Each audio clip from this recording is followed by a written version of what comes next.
energy I see in this room and the amount of energy I see in Jatin, it's just mind-blowing. And I think if you want to start something, I think that's the first and the foremost requirement in my mind at least, that you have to have unbounded and unlimited supply of energy that you have to tap within yourself. That's very important. Now, I'm not here to give you a lot of gyan. I think everybody finds their own path, so to speak. But I can tell you a couple of things, or maybe 3 points that in my mind are very important.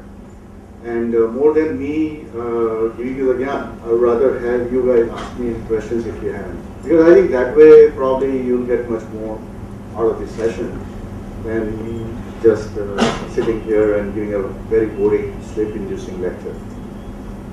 Okay? Agreed? So I'll expect a lot of questions then after 10 minutes. I'll not take more than 10 minutes. So very quickly, my background is that I worked in USA for almost 12-15 years before I came back out here.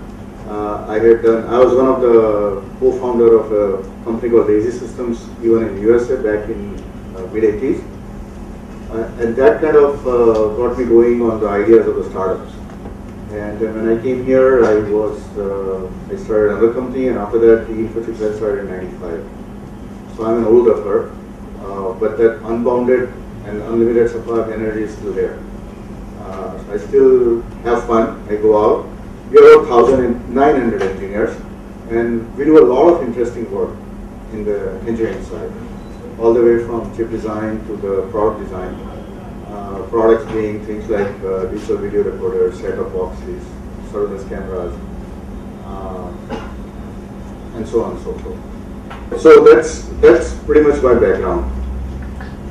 Now the entrepreneurs, couple of things to keep in mind. Number one, they are always going to be short on resources. It's a given that you always will have a rough time finding either people or money. Both actually.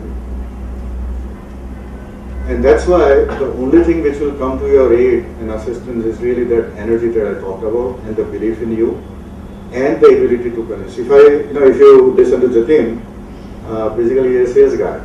He's selling a story to his mom, he's selling another story to me, he's selling third story to you guys. And I mean it in a good way. All of us have to be convinced about our cause. That's very important. So what's the motivation behind what you're doing is very, very critical. My personal experience is if you're doing it for money, chances are you won't go very far. And it's very fulfilling to hear that who is doing for the heck of it. That has to be the absolute reason. That I'm doing it because I'm having fun. I'm doing it because it is satisfying. I'm doing it because it's emotionally fulfilling.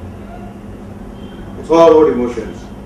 At the end of the day, it's not about, personally I don't think, I'm sure there are success stories out there where people made hundreds of millions of dollars, going out for money and then making money. It's always possible.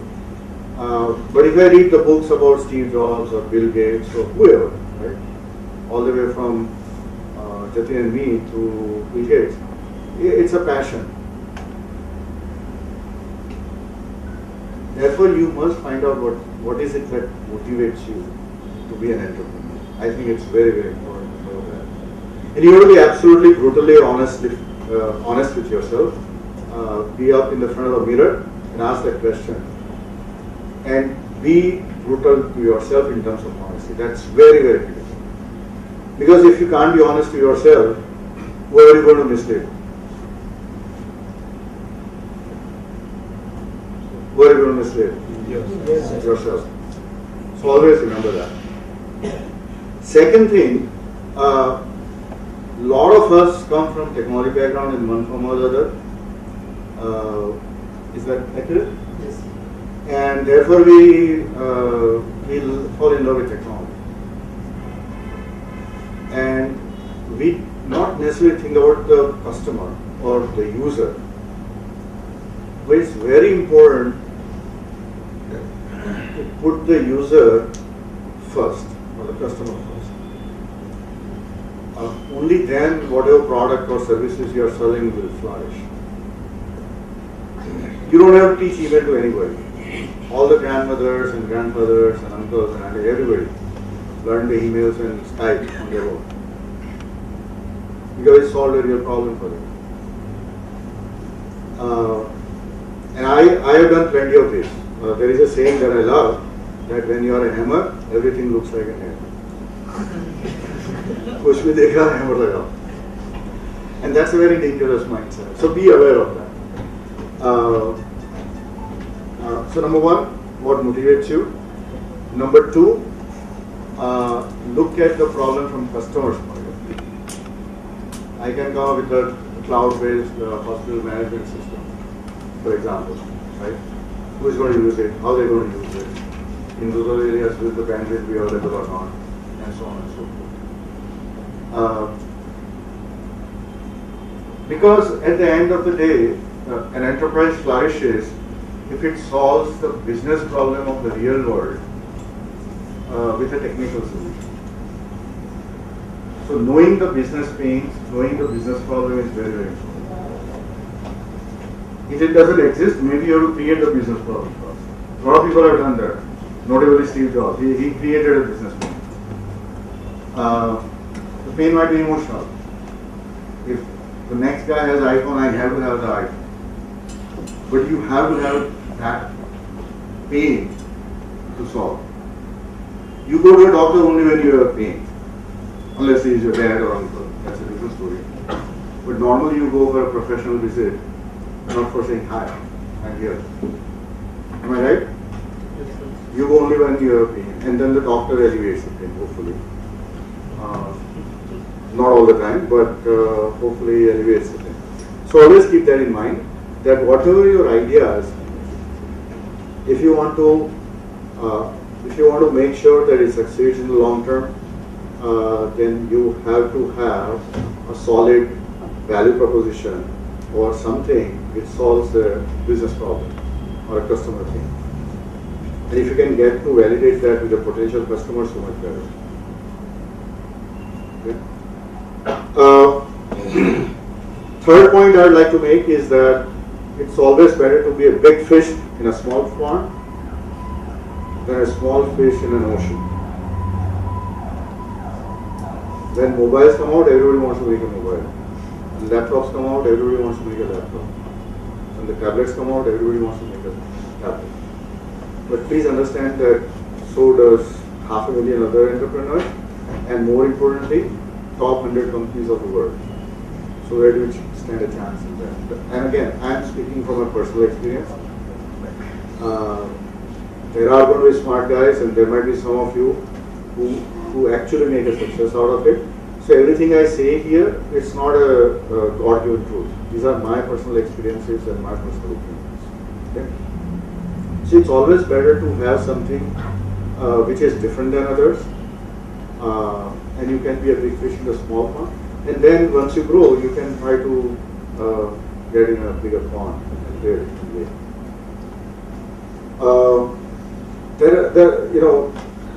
There is tons of stuff out there in terms of learning, and there are lots of books out there to help you navigate the waters and the problems and all of that. But I would rather stop here after only 3 points. Anything more than that gets down to the gutter anyway. So, or rather, have you guys ask the questions.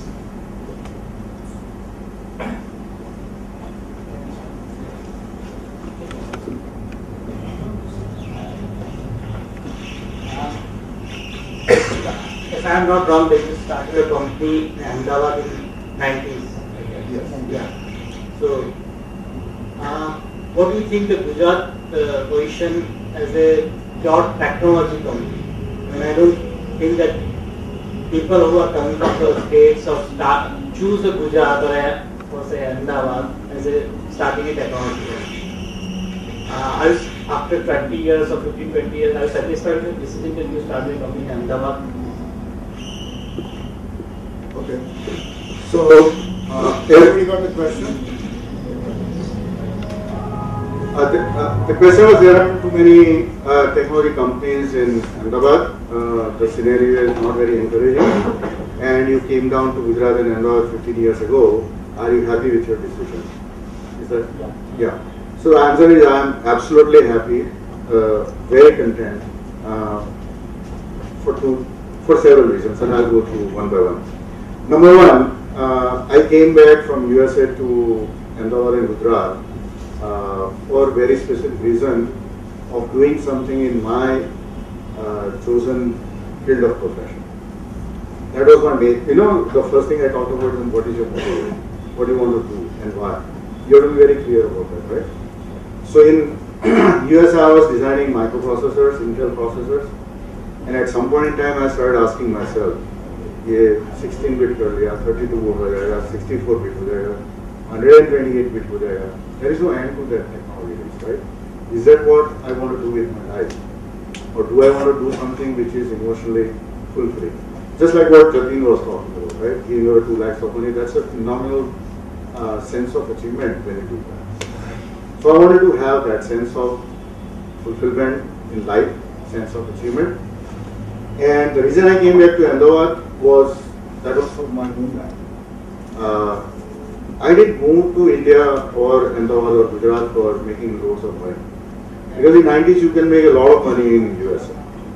Internet revolution was happening and all of that. Right? And software export has not yet caught on. So I was very clear about my motivation.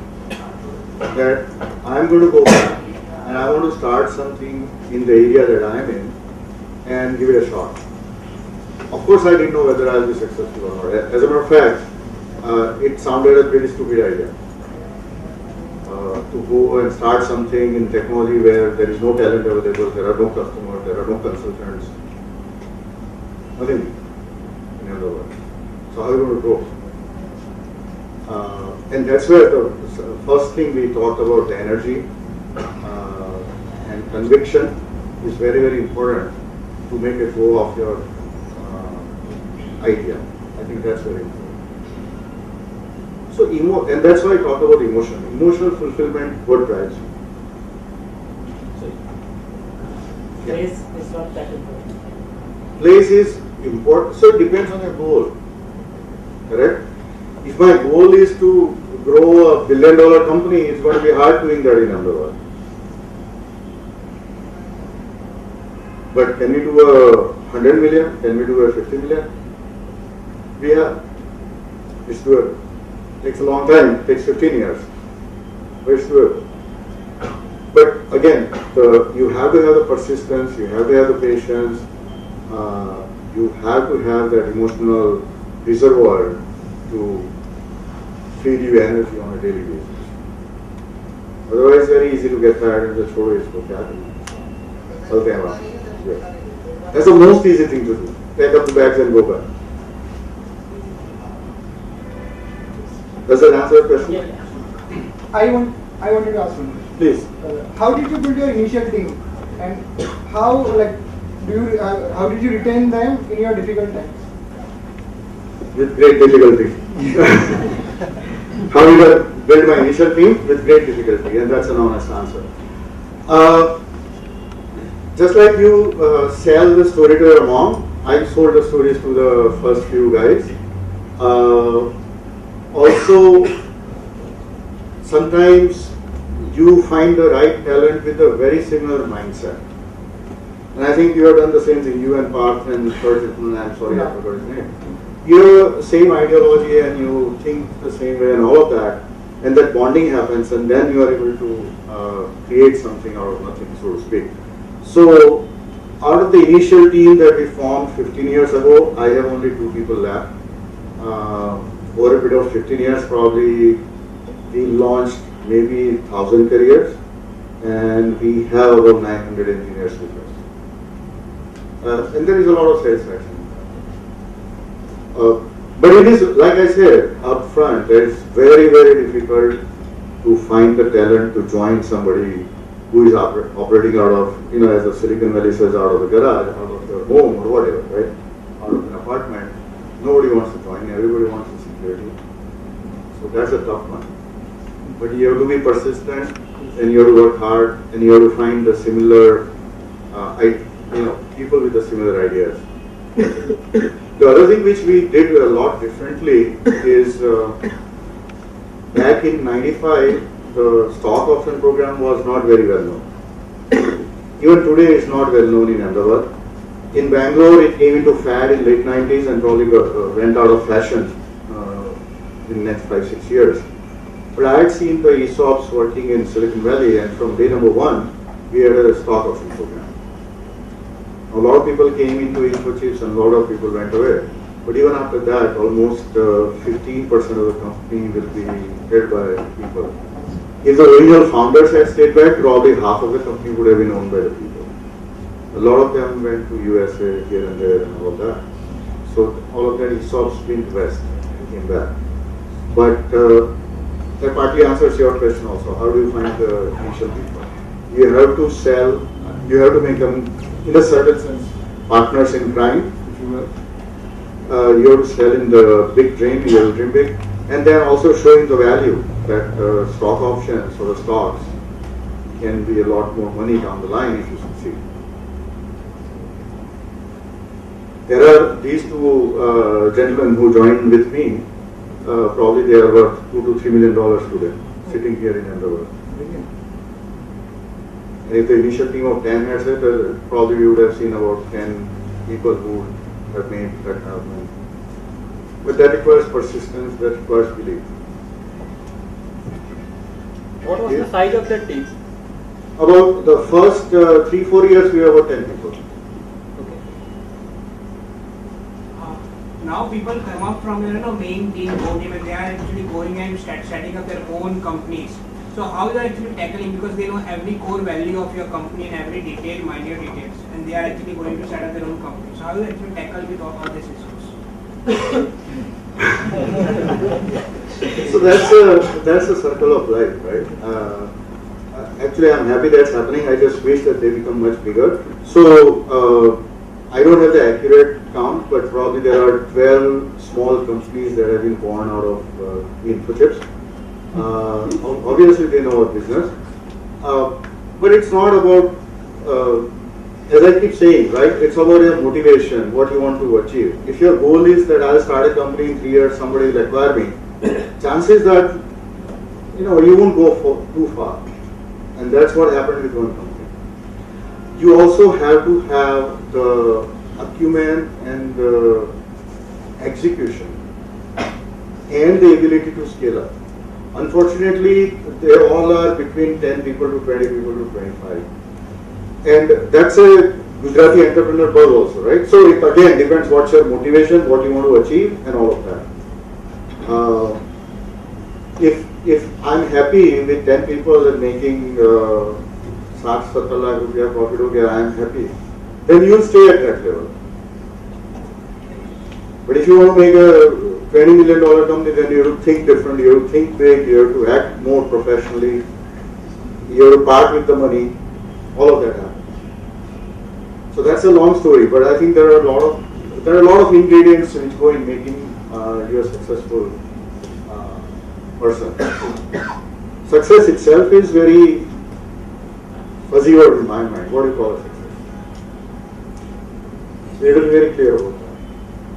So what's your vision after next 5 or 10 years? Like how you want to grow? Is there any particular level you have actually finalized for yourself that you want to reach to that level, or is keep coming and going?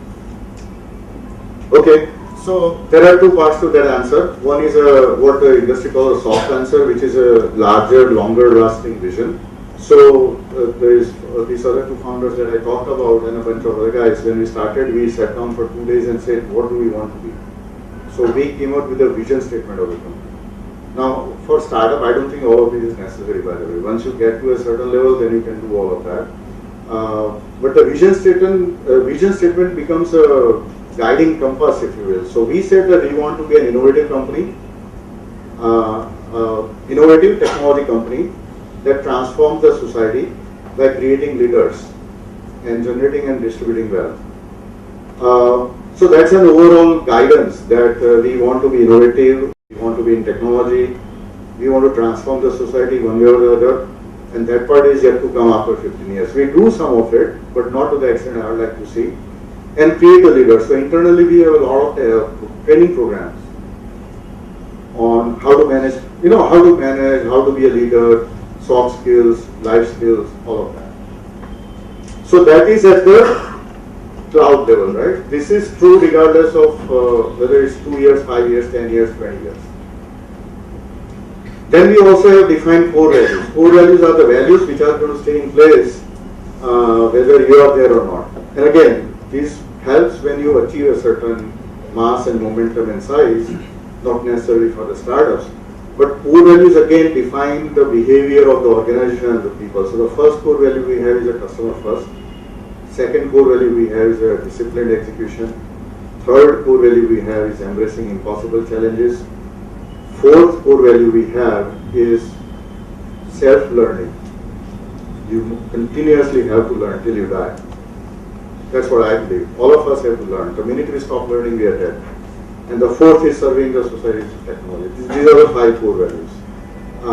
So again, they are not time variant. They remain invariables throughout the time. And after that, there are short-term, relatively short-term goals that what we want to achieve next year. So for example, next year we're trying to shoot, today we are about $40 million, 200 crore ka hai. In 2.5 years, we want to reach about 100 million, or 550 crores. And our planning happens, ground reality planning happens based on those numbers. Does that answer your question? Yes? I have a question on the continuation of what you just mentioned, that you are a 40 million and going to 100 million. So Numbers guy. Numbers guy. So when, don't you look up to companies like say TI or AMD and say that how can I make my company a multi-billion-dollar company, so it becomes like a Texas Instruments or an AMD of India, which on an overall scale will bring a lot of employment as well as give a greater return to the society as well. So absolutely. Just for clarification, we are in services business. We are not in a product business. TI and AMD and all these guys are doing products. That's number one. Number two, we don't do only semiconductor, but we do the complete product design. So 1/3 of our business is chip design services, but 2/3 business is developing products that I talked about, right? The setup box or a digital video recorder, surveillance cameras, pure software products, and things like that. That is almost 70% of the business. Okay. What you said that don't you? So I'll reword your question as it. Why don't you become a billion-dollar company? You'll generate far more employment and the benefits for the society. Am I right? you move towards that Yeah. more aggressively with more energy, Sure. as you mentioned, unlimited energy. No, you're absolutely right, and I wish that I had 10 guys like me to move at a faster rate. But if you do some back of the envelope math, if you keep growing at 30% or 35%, which is not bad, you'll get to 100 million in 2 years. If you want to do $1 billion, that's a lot of people, a lot of training. Other thing is that we are in a very niche market. It's not an IT business. We are, it's not doing the configuration on SAP or CRM systems where you employ 200 engineers or 200 specialist SAP people doing the configuration of the SAP system. So the scalability is not to the tune of Infosys or TCS. That's one fundamental difference. But the value add to the customer is phenomenal. And you also develop the capability to develop the products, unlike SAP configuration. But unfortunately, the scalability in terms of growing to 100,000 people is very, very tough. Just to give you a figure, the whole of India would have about 28 chip designers, 28,000 chip designers. After all these years, right? India started doing chip design back in mid-90s. So in 20 years, 15, 20 years, actually 88, TI, Texas Instruments, started doing the first design center. So after all these years, only 28,000 chip design engineers. By the way, out of which 14,000 are fresh graduates. So, getting to 100,000 is a difficult proposition, but at the same time, we are going full guns, whatever you can do. So do you think of revisioning your vision to reach that goal? So getting into something else which will reach you towards that goal. Do you ever think of changing that vision you started with to reach that goal? Excellent question. And I wanted to add something on that. So when you start up, you don't have many resources. But when you reach to a certain level, you have a lot of resources. So you can dedicate certain time, certain other resources to achieve that thing. So is there anything, something else in your mind that you really wanted to do it, and now you are in a position to do that? One by one. So, I stated my vision statement to be an innovative technology company. It doesn't say it has to be in electronics. It could be in solar energy, it could be in wind energy, whatever. And you are absolutely right. You get that itch when you have a lot of cash reserves, right? आप कुछ तो करते हैं, इसको जल्दी बनाते हैं, $1 billion. And we tried two things. One is what I call the system integration business or solution business. And the way it works is that if you have a government of Gujarat as a customer, then you put the complete solution, including hardware, software, commissioning of the cables, systems, cameras, whatever it takes, right? Data centers, and your revenue will zoom up. Unfortunately, we are a very clean company. We don't bribe anybody. I'm stating that flat out. We don't give bribes to anybody. We tried that for 2 years and gave up. Okay. We also started another company called Smart Guard Systems, which would sell the surveillance cameras as products. So that's a products business. And I quickly learned that building products is easier than selling products. And that's where my statement about when you're a hammer, everything looks like a nail. We have 900 engineers, right? They all think that design karna hai, kar lenge kya. You need to develop by yourself. You need to sell your things. So how do you manage? Because we are having only 24 hours a day. With great difficulty. When I don't have a right, I don't have any better answer, I say with great difficulty, but there is a lot of truth in it. That's also an excellent question, because a lot of times we are not very good with our time management. Time management and prioritization, these two are very, very critical for success. We can't do things in alphabetical order, but we should not. We must be able to identify the choking point and attack that mercilessly till the problem gets solved. Earlier days, sales was a problem for us, and I used to spend almost 7 months in USA, pounding the payment, as they say, like a sales guy. That's what it takes, and that's what you do. Currently, recruitment is a problem. We have so much business, we are not able to execute. We will probably add another 700 engineers next year if we get them. But it's a big problem, right? You are talking about hiring 2 qualified electronics engineers or software engineers who are good with the operating system, drivers, and fundamental stuff. Not too many of them out there. So I'm focusing on resourcing and recruitment and not looking at sales. Time management is very, very important, I think. And frankly speaking, right now it's more of a problem than it was at that time. As you grow bigger and bigger, the demand on your time is going to be more and more. And you have to ration that, or you have to be very careful in terms of where to spend your time. But I really don't have a silver bullet answer for you. The only thing I can say is that you really have to plan as much as you can ahead of time and be very conscious about where you are spending your time. If you are spending your time in haggling with a vendor about 5 rupees or 50 rupees, maybe you are not spending your time wisely. And a lot of people make that mistake, especially all of us, Ahmedabadis and the others. It's not me. But sir, that does help in the initial. The cost every which way. You take the cheapest hotels and you drive the clunker cars. When you are in USA, you do all of that, right? Because you rent a car and you stay in a hotel and all of that. And you can stay in a $125 hotel, or you can stay in a motel. 75. Yeah, $55, $60, $70 hotel. So finding the first few customers is always a tough story being the startup. Absolutely. So, Please tell me about it. How did you manage? What was your magic stick? Okay, so product business is different than service business. So are you talking about product or you're talking about service? Then I'll answer accordingly. Yours was service, right? Yeah. So how did you manage? So then it's easy because service, because I've done it, that's why it's easy.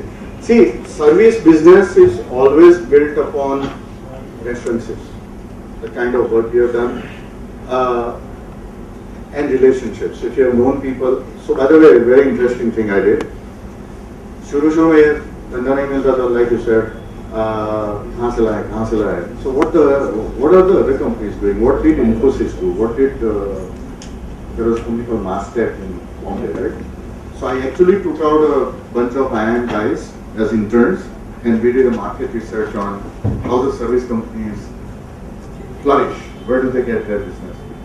Invariably, 20 companies were interviewed in research. All of them in their interview said that it's through personal relationships.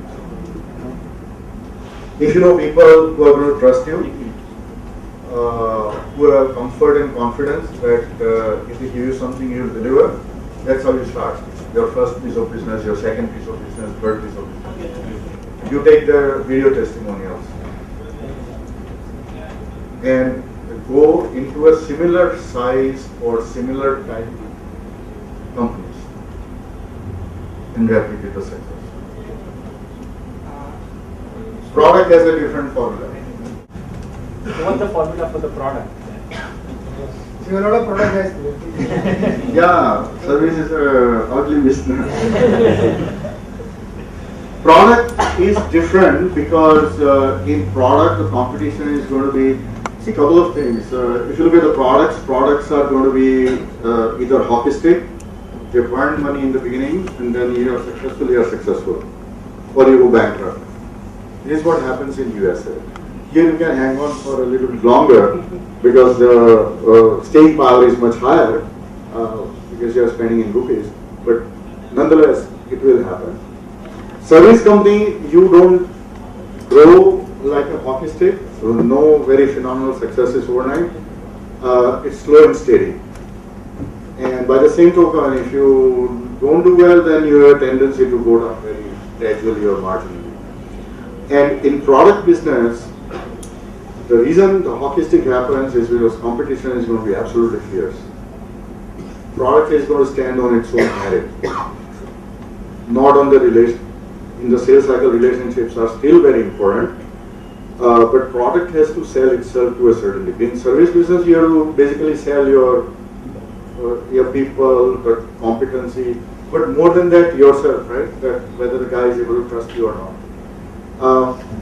Given that, to be successful in product, number one, big fish in a small pond. So choose an area where there are not too many competitors.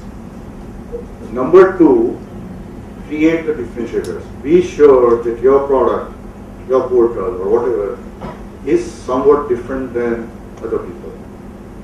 That's very, very important. Don't be a me too guy. Otherwise you will struggle for the next 3 years or 5 years. And number three, make sure that the first point I said, that the customer, consumer, whoever, sees value in it. If you look at Flipkart, it might be a very minute point that we'll do COD. But that changed the whole game. Because that's where the customers saw the value. For you, it might be very easy. Or you may not even see value in there. For you, doing the WebSphere and WebLogic based Funko design might be more important, but not for the customer. So those are the three things. Yeah. How much time do we have? Idea. But after launching it, we find that we are having some, bigger visions and other ideas that are, that can be more have great visionaries than our idea. So shall we move over to that or stick to that our idea? A lot of people say that I should be the professor teaching people. But I have a lot of advice, free advice. At a philosophical level, I believe that one should not be afraid of anything. Never operate out of fear. If you have to, and even in product business that happens, right? Intel cannibalizes their own processors. Their whole process is called cannibalization. When you are eating your own profits by offering a newer, faster, better version. Now, what you are seeing is slightly different, but the fear factor may be the same. Correct? So never operate out of fear, number one. Number two, if you are good at something and it's generating cash, never leave that. Never ever, honest to God, never ever leave anything which is generating cash for you. Do whatever you want to do on top of that, but if something is generating cash, never ever leave that. So important. Okay? And then on top of that you can build extra whatever you want to build. Am I making sense? Did I answer your question? You are abandoning that and starting something new while it's generating cash. If I were in your position, I will not do that. Let me put it that way. Now it's clear? Did I answer your question? It might be possible in more cash. That's why I said anything is possible in the world. A lot of people fall into this trap that I can do it. The question is not whether you can do it or not. The question is whether will I do it. The minute you say I will do it, there is a big difference between I can do it and I will do it. And especially all the entrepreneurs must understand that difference very clearly in their mind. Okay? Very successful entrepreneurs setting up something, either incubate someone in their offices or become an angel investor or something like that. Do you have something in your mind? And I said with great difficulty.